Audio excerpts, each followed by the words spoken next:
Bien, pues tenéis la palabra ahora vosotros para que nos expliquéis lo que nos queréis.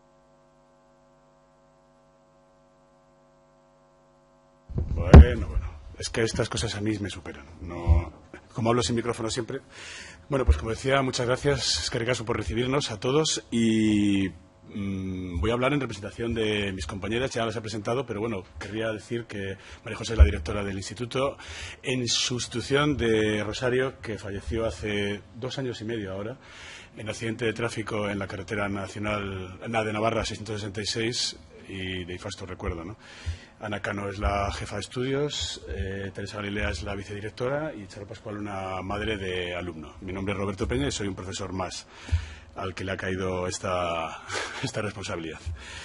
En fin, y vamos efectivamente a expresar aquí ya no una queja ni una protesta, es un grito de auxilio porque estamos en una situación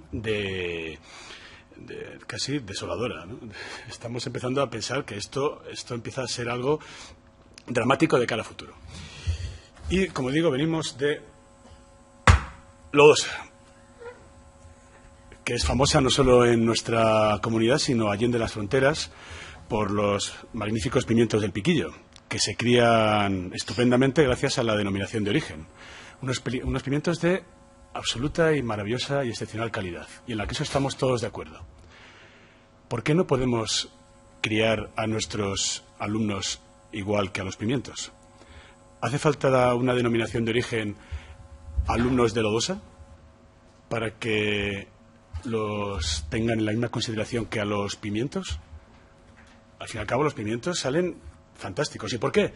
Porque la regulación que protege la denominación de origen dice exactamente cómo se deben cuidar, qué se debe hacer con ellos, y no se puede uno salir de esos márgenes porque si no pierde esa denominación. Por eso los pimientos son tan buenos. ¿Qué sucede con nuestros alumnos? Pues que no se les cuida igual. Esa es nuestra protesta. Casi estamos por pedir eso, lo que he dicho. La denominación de origen alumnos de Lodosa, a la que se acogerían también los de Sesma, Alcanadre, Sartaguda y Mendavia, igual que a los pimientos, para que los cuiden igual que a los pimientos. ¿Cuál es nuestro problema? Como ha dicho, perdona, no recuerdo... Consuelo. Nos han suprimido una línea. No voy a contar toda la cronología que llevamos desde abril, 2 meses prácticamente, sufriendo informaciones a veces incluso contradictorias. Hasta el punto de que he visto a mis compañeras del equipo directivo en una situación realmente desagradable, que luego pasaré a comentar también. Suprimir una línea significa suprimir 2 grupos, uno de primero de la ESO y otro de segundo de la ESO. E implica más cosas, como iré desgranando a continuación. La primera consecuencia que hay es que pasaríamos en primero de la ESO de tener 3 grupos de más o menos 20 y pocos alumnos a tener 2 grupos de 30 alumnos o incluso más. Claro, no es lo mismo atender a 20 alumnos que a 30 alumnos. Es absolutamente imposible atenderlos de la misma manera. Y además, con la diversidad que existe. Voy a hacer mucho hincapié en el hecho de que nosotros somos un instituto rural, no un instituto de ciudad. Y eso marca mucho. Lo hemos comentado incluso un poco antes de la sesión. Marca de una manera determinante. ¿De qué manera? Sobre todo en función de la diversidad. En nuestra comarca, la diversidad primero es académica, pero esa existe en todas partes. Unos chicos aprenden de una manera, unos mejor, otros peor. Pero existe una diversidad social tremenda y que va incrementándose año tras año. Tengo aquí datos de cómo los grupos socialmente desfavorecidos, que influyen de otras culturas, de otras etnias, de incorporación tardía, ha subido desde el 40% en años anteriores a casi un 60% en estos años. Esa diversidad social hay que atenderla también en el aula. Pero también la diversidad de necesidades educativas especiales. Tenemos bastantes alumnos con trastornos de atención, famosos TDAH, TDAs. Tenemos alumnos con deficiencias leves, con otros tipos de trastornos, cada uno con su propia terapia o su propio diagnóstico, que también hay que atender individualmente. Y tenemos también la diversidad conductual, los disruptivos de siempre, que están en clase como si estuvieran en San Fermín, que ya estamos casi acostumbrados a ello, pero a esos hay que añadir los que tienen problemas especiales y que pueden incluir también en el apartado anterior y que hay que tratar también, hasta el punto de que este año en nuestro instituto hemos tenido que crear un taller conductual para tratar estos problemas de disrupción y incluso de maltrato entre semejantes, etcétera, etcétera. Claro, ¿cómo tratar a todos estos si en vez de 20 son 30? Si ya es difícil tratar con 20. Nosotros hasta el momento teníamos varias herramientas. Una son las adaptaciones curriculares individuales en el aula. Claro, no es lo mismo hacer adaptaciones curriculares para 20 que para 30. Teníamos los desdobles para aquellos alumnos de diferentes grupos que no alcanzaban los estándares de aprendizaje imprescindibles, lo que antes se llamaban contenidos mínimos. Agrupábamos a aquellos que tenían más problemas y los agrupábamos en grupos especiales. Pero para eso hace falta horas también, que es lo que se nos han recortado. También teníamos un agrupamiento para aquellos alumnos que tenían un desfase curricular ya no leve, sino incluso de 2 años. También hace falta horas para atender a esos alumnos. Y teníamos también, en tiempos, el programa de inmersión lingüística, porque siempre nos vienen alumnos con problemas de conocimiento del idioma, que suelen ser los que vienen a mitad de curso o que se incorporan tardíamente. A todo eso hay que atenderlo. Y hay que atenderlo bien, como hace el agricultor con sus pimientos. El problema es que el agricultor, si un pimiento le sale mal y se le pudre, lo tira y no pasa nada. Pero es que al alumno que nos sale mal hay que atenderle de manera más especial todavía. Mucho más especial. Nosotros no tratamos con pimientos, tratamos con personas. Y no tratamos con números, que es el criterio que se nos está aplicando. Y es casi el núcleo de nuestra argumentación. Nosotros no tratamos con números, tratamos con Aitor, con Iker, con Nekane, con Itziar, con Carmen. Gente que conocemos. No es un número. No podemos decir, sois 54 tantos, sois 60 tantos. No. Hay que atenderlos de manera especial. Como dijimos hace una semana, recursos especiales para necesidades especiales, como es propio de un instituto rural como el nuestro. Pero es que este problema que hemos dicho de la diversidad se agravan 2 cosas. Una ya la he mencionado por encima. La matrícula sobrevenida. La gente que se incorpora a lo largo del curso. Por ejemplo, en el curso pasado tuvimos 7 individuos, 7 alumnos que se fueron incorporando a lo largo del curso. Algunos de ellos con desconocimiento absoluto del idioma. Una alumna rumana y otra argelina o marroquí, no recuerdo bien. Marroquí, creo. Sí. Bueno, y el año anterior otras 5. Que esos no computan a la hora de hacer la preinscripción, que es cuando se reparten las plantillas y las horas que vamos a tener que usar a lo largo del año. Y a eso hay que sumar también los que no se preinscriben ahora, en el periodo, digamos, regular de preinscripción, pero que llega a septiembre y también aparecen en esas listas y que no computaban a la hora de repartir los grupos. Esos también hay que atenderlos. Entonces se convertirán en ¿cuántos? En 30, en 33, en 34. Ya son números absolutamente inmanejables, de todo punto. Y otro detalle más. Los alumnos de la unidad de currículo especial, aquellos que tienen unas deficiencias psíquicas leves, digamos, y que no cuentan tampoco a la hora de computar como número, una vez más, porque tienen un grupo aparte especial. Pero ese grupo aparte especial, que son tratados por la profesora de Pedagogía Terapéutica, que además la tenemos aquí, es la compañera Teresa, solo atiende hasta 2/3 de su horario. El otro tercio, que puede incluso incrementarse en función también de la disponibilidad horaria del profesorado, pasan a formar parte del grupo normal para que se puedan integrar mejor. Es decir, son alumnos que también se incorporan en asignaturas como educación física, en música, en plástica, es decir, en las, digamos, actividades, no las troncales, matemáticas, lengua, que son las que se cursan en la unidad de currículo especial. En fin, ¿cómo tratar a esta gente pasando de 20 a 30? Volvemos otra vez al argumento de número. Pasamos, en vez de considerar los pimientos, los consideramos terneras. Al meterlos en un camión, si en este camión caben 30, bueno, pero podemos meter 35. Bueno, pues habrá que acogerse a otra denominación de origen también, ternera de Navarra o algo así, para que los traten mejor. No lo sé. Más cosas. La segunda consecuencia que tiene este recorte de 2 grupos, una línea, es que perdemos profesorado. Hemos calculado con estos números hasta 4, 5, incluso 6 profesores menos en el claustro del año que viene. Bueno, ¿esto qué supone? Muchas cosas. Desde educación se nos exige estar constantemente realizando planes de innovación, planes de mejora, que en el instituto llevamos a cabo y que más o menos dan sus frutos. Puedo citar las escuelas promotoras de salud, el proyecto de coeducación, el plan de convivencia, la biblioteca, las actividades deportivas, cosas que con menos profesorado es muy difícil, por no decir imposible, de atender. En particular, el plan de convivencia, que es una de las estrellas que pretende la Consejería de Educación llevar a cabo sin horas efectivas y reales de profesorado trabajando en ese sentido, es imposible. Habría que dejarlo, habría que abandonarlo, con lo que ello supone. Y más aún, la tercera consecuencia, también derivada de esta falta de profesorado, es que se precariza el empleo. A los compañeros que tenemos, a muchos no les vamos a ver el año que viene, pero además van a ser sustituidos por profesores en todavía peores condiciones, interinos, desplazados, etcétera. Esto supone muchas cosas. Inestabilidad laboral en el centro. Esto hace prácticamente imposible hacer planes a medio o largo plazo.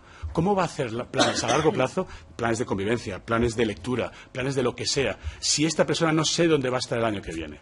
Si la mitad, no, más de la mitad de mis compañeros están aquí conmigo, pero el año que viene no saben dónde van a estar. Es imposible trabajar así. Y por no hablar del problema de los profesores que, claro, como no llega el horario, tienen que impartir asignaturas que no son de su especialidad, que también sucede. Y aquí vuelvo a lo que he dicho al principio. Yo hace 2 semanas, cuando ya el equipo directivo ya tenía casi asumido o le habían dicho que perdíamos estos dos grupos con la consecuente pérdida de profesorado, yo vi a mis compañeras del equipo directivo completamente superadas. Las vi fuera de sí, porque estaban viendo como ellas sí juegan con personas y no con números. Saben perfectamente que esto estaba afectando a los alumnos y a los compañeros, algunos de los cuales iban a quedar sin trabajo. Algunos compañeros que este año están en posición de interinidad, el año que viene no sé dónde van a estar. Entonces les vi perdiendo sueño y les vi completamente desmejoradas. Dije, estas pobres van a tener que, se les va a pasar la fuerza a dimitir y todo porque no están en condiciones. Así no se puede trabajar. No es una forma de llevar adelante un trabajo como es el trabajo educativo que nos parece a nosotros uno de los más importantes junto con el de la salud de una comunidad, de una sociedad. En fin, voy a pasar ya a otros 2 elementos también de nuestra casi súplica, ¿no?, para que nuestro instituto empiece a levantar cabeza después de años de situación cada vez hundiéndonos más en la miseria. El segundo elemento es el de las infraestructuras. Tenemos unas infraestructuras realmente terribles. Nuestro instituto fue construido en el año 83, es decir, cumple ahora 33 años. ¡Tate! Me dije yo cuando vi esto ayer cuando lo preparaba. 33 años. Justo nos quieren crucificar. Tenemos la edad de Cristo. Claro, así estamos. Tenemos unas grietas en el edificio viejo. Tenemos una ampliación que tiene apenas 10 años, pero el edificio viejo en algunas grietas meto yo a mano de lado. En mi departamento, sin ir más lejos, hay una que hace unos años era una pequeña grietita y ahora ya meto el dedo índice, el meñique. Por no hablar del pabellón polideportivo. El pabellón que no merece ese nombre, porque más parece una nave de explotación de ganado vacuno. Y no estoy exagerando nada. El consejero de Educación estuvo hace 10 días, más o menos, allí, y pudo comprobarlo in situ, tomó nota, se quedó realmente, yo creo que escandalizado incluso. Y aquí vienen las buenas noticias, y es cuando cambio el tono, he venido reivindicativo, defendiendo la escuela pública a la que pertenezco, y mis compañeras ya me entienden. Aquí traigo otra camiseta que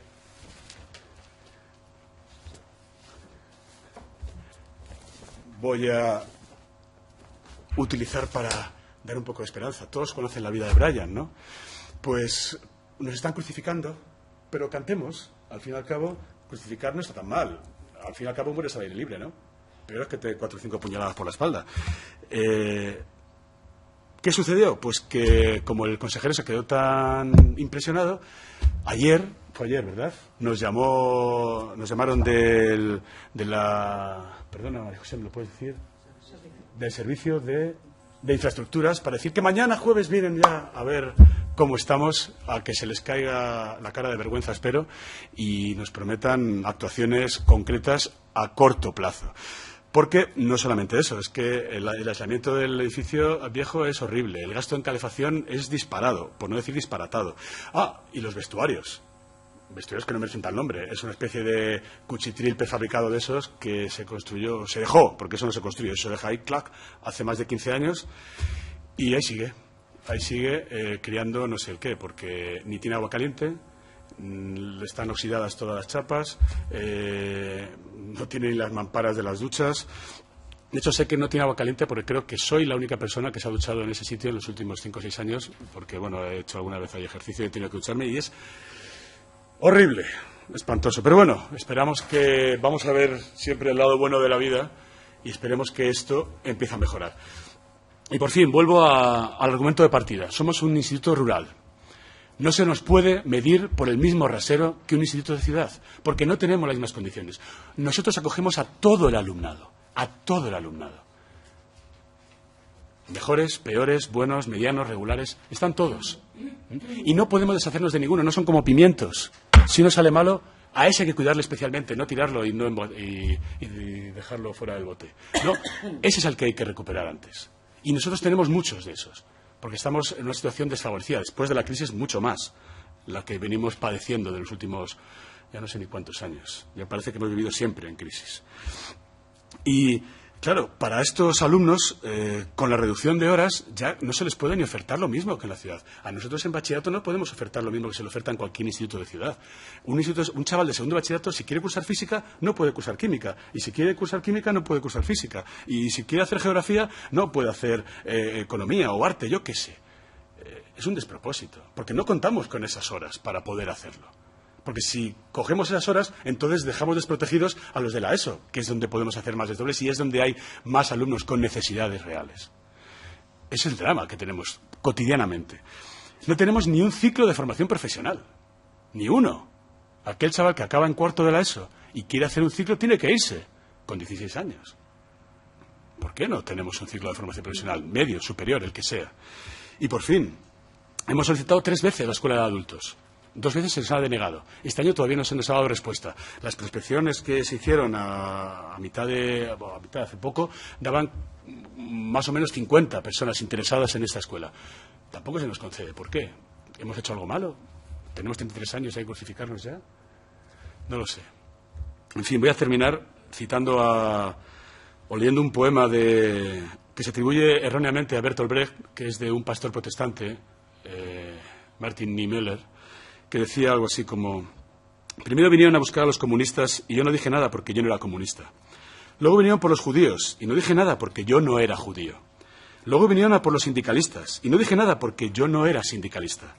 Luego vinieron a por los católicos y yo no dije nada porque yo era protestante. Luego vinieron a por mí, pero para entonces no quedaba nadie que dijera nada. Parafraseando a este pastor que estuvo muchos años en prisión, en un campo de concentración también, por escribir estas cosas, yo diría que primero vinieron y nos bajaron el sueldo. Y yo no dije nada porque estábamos en crisis. Luego nos aumentaron las horas lectivas. Y no dije nada porque seguíamos en crisis. Luego aumentaron las ratios. Y tampoco dije nada porque la crisis permanecía. Luego se cargaron a los interinos. Y yo no dije nada porque yo no soy interino. Ahora están cerrando los institutos públicos, pero para entonces ya no va a quedar nadie que diga nada. Muchas gracias por escucharme. Y cedo la palabra a mi compañera Charo.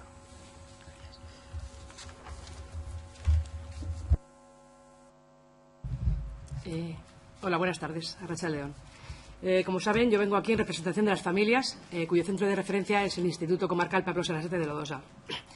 El motivo es exponerles la preocupación de los padres y madres de los actuales y futuros alumnos y alumnas de este centro educativo. Ante el anuncio de los recortes que va a sufrir el centro, muchas familias se han puesto en contacto con la PIMA y con el equipo directivo, nerviosos por lo que ello va a suponer para nuestros hijos. Como ya ha comentado Roberto, nuestra comarca está caracterizada por una población muy plural y nuestro centro, reflejo de dicha población, cuenta con un 50% de alumnos de desventaja sociocultural y de otras culturas. También, debido a la crisis, ha aumentado la población con trabajo temporal, que trae a sus hijos al centro y ha comenzado el curso. Además, se debe atender al aumento de matrícula de alumnos con necesidades educativas especiales, que se tendrán este año. Yo misma soy madre de un niño de estas características y estoy muy satisfecha de cómo se le ha atendido en el centro, con los recursos y el nivel de implicación que hasta ahora se ha tenido. No me gustaría que otros alumnos en la misma situación no pudieran ser atendidos como merecen en una escuela pública, de todos y para todos, en la que hemos confiado la educación de nuestros hijos e hijas. Debido a los recortes y a la supresión de una línea, los grupos de primero y segundo de la ESO, que históricamente han contado con 3 grupos en cada línea, van a pasar a ser 2 grupos, en los que más de 30 alumnos por aula van a convivir con una muy alta heterogeneidad de niveles educativos, sociales y culturales, y pensamos que no podrían ser atendidos debidamente. Estos recortes van a afectar también gravemente, ante la falta de recursos, a los alumnos de bachillerato, ya que el número de horas asignadas por optativas y modelos de bachillerato no es suficiente para atender la demanda real de optativas para el alumnado, nuestros hijos podrían incluso no poder cursar las materias de su elección y muchas veces salir fuera. No nos parece justo que, por ser un centro pequeño y rural, estemos en clara inferioridad de condiciones a la hora de estudiar bachillerato, y creemos que quedamos claramente desfavorecidos con respecto a otros institutos más grandes. Y para terminar, yo, como representante de los alumnos y además antigua alumna, no puedo dejar de hacer hincapié en las muy deficientes instalaciones con las que contamos. Como ya ha comentado mi compañero Roberto, hay recursos que no pueden usarse siquiera, grietas que amenazan nuestros muros y peligros varios que hacen que no podamos permitir a nuestros hijos el uso del llamado pabellón polideportivo y del módulo de duchas y vestuarios. Es por todo ello que les rogamos que consideren la petición de las familias de la Mancomunidad de Lodosa, de los trabajadores del centro y alumnos, por el bien de nuestros hijos e hijas, que aun viviendo en un pueblo, tienen el claro derecho a contar con una educación pública y de calidad. Muchas gracias. Me van a perdonar si me he olvidado decir una cosa también en línea con esta camiseta. Es que también esta semana hemos recibido la noticia de que nos conceden un parche de 15-20 horas más para poder disponer de ellas de cara a jugar con el profesorado. Pero sigue siendo un parche, no soluciona el problema. Esas 15 horas se puede jugar con ellas, sí. A lo mejor nos aliviaba un poco, pero no soluciona nada. Seguimos teniendo esos dos grupos en primero y esos dos grupos en tercero. Y lo que pedimos es que se mantengan, como ha dicho Charo, esos 3 grupos en primero y esos 3 grupos en segundo, que es lo que hemos tenido siempre, tradicionalmente, con un alumnado más o menos en el mismo número. Y vuelvo a decir, los números no me importan. Yo no hablo de pimientos, no hablo de terneras, hablo de personas. Perdonad por esta...